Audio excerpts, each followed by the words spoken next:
आज की कहानी एक ऐसे मोड़ से शुरू होती है जहां हवेली का हर कोना किसी अनजानी बेचैनी से भरा हुआ है। सरूजा पूरे दिन से एक अजीब सी घबराहट महसूस कर रही है।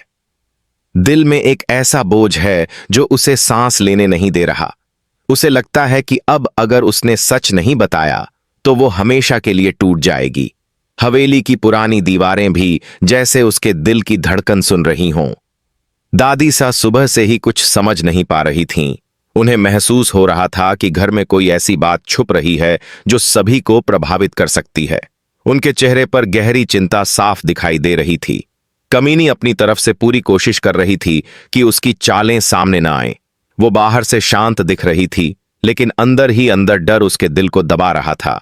उसे डर था कि सरूजा कहीं उसके खिलाफ कुछ न बोल दे।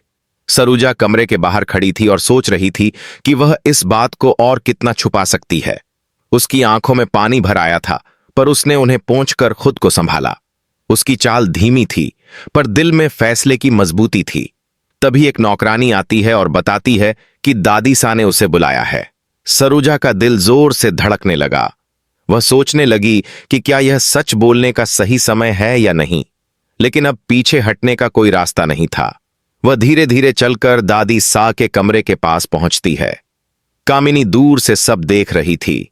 उसके मन में बेचैनी और डर दोनों बढ़ते जा रहे थे।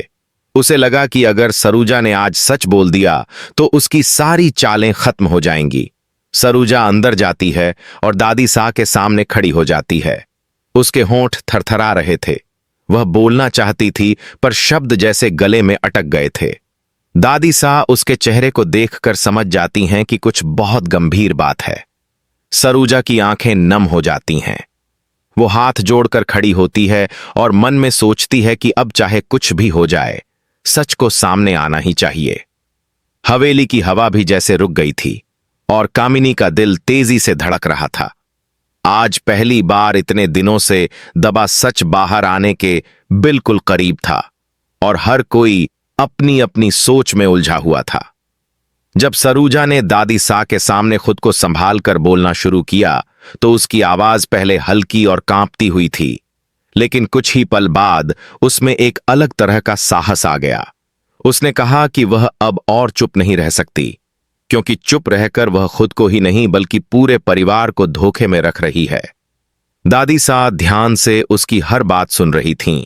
सरूजा धीरे धीरे वह सच बताने लगी जिसे वह इतने दिनों से अपने दिल में दबाए बैठी थी। उसने कमीनी की एक एक चाल, एक एक झूठ और हर छुपी हुई हरकत को साफ शब्दों में बता दिया। कमीनी बाहर खड़ी सब सुनने की कोशिश कर रही थी, पर सरूजा की हर बात जैसे उसकी सांसें रोक रही थीं। दादी सा का चेहरा पहले हैरानी से भर गया।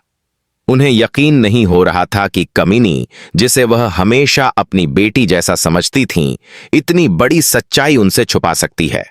जैसे जैसे सरूजा सच कहती जा रही थी, कमीनी का डर और बढ़ता जा रहा था। सरूजा ने बताया कि कैसे कमीनी ने सबको अपने झूठ पर यकीन करवाया, कैसे उसने हर बात को अपने हिसाब से मोड़ने की कोशिश की और कैसे उसने परिवार के बीच गलतफहमियां बढ़ाईं। ये सुनकर दादी सा का दिल टूट गया। सरूजा की बात खत्म होते ही कमरे में एक गहरी खामोशी फैल गई। कुछ ही पल बाद दादी सा का गुस्सा फूट पड़ा। उनकी आवाज में दर्द भी था और तटस्थता भी। उन्होंने कहा कि उन्हें सबसे बड़ा दुख इस बात का है कि कमीनी ने उनके भरोसे को तोड़ा। कमीनी अंदर आई तो उसके चेहरे पर डर साफ दिख रहा था। उसे समझ नहीं आया कि अब क्या बोले। उसका झूठ पूरी तरह सामने आ चुका था। दादी सा ने उसे डांटते हुए कहा कि घर में विश्वास सबसे बड़ी चीज होती है और जिसने विश्वास तोड़ दिया उसका कोई बहाना काम नहीं आता। कमीनी की आंखें झुक गईं। वह कुछ कहना चाहती थी, पर शब्द उसके साथ नहीं थे। सरूजा ने एक गहरी सांस ली। उसे लगा कि उसके दिल का बोझ आज हल्का हो गया है, लेकिन कहानी यहीं खत्म नहीं होती। दादी सा ने स्पष्ट कहा कि अब घर में नए नियम लागू होंगे और अब कोई भी ऐसी बात नहीं होगी जो उनसे छुपा कर रखी जाए।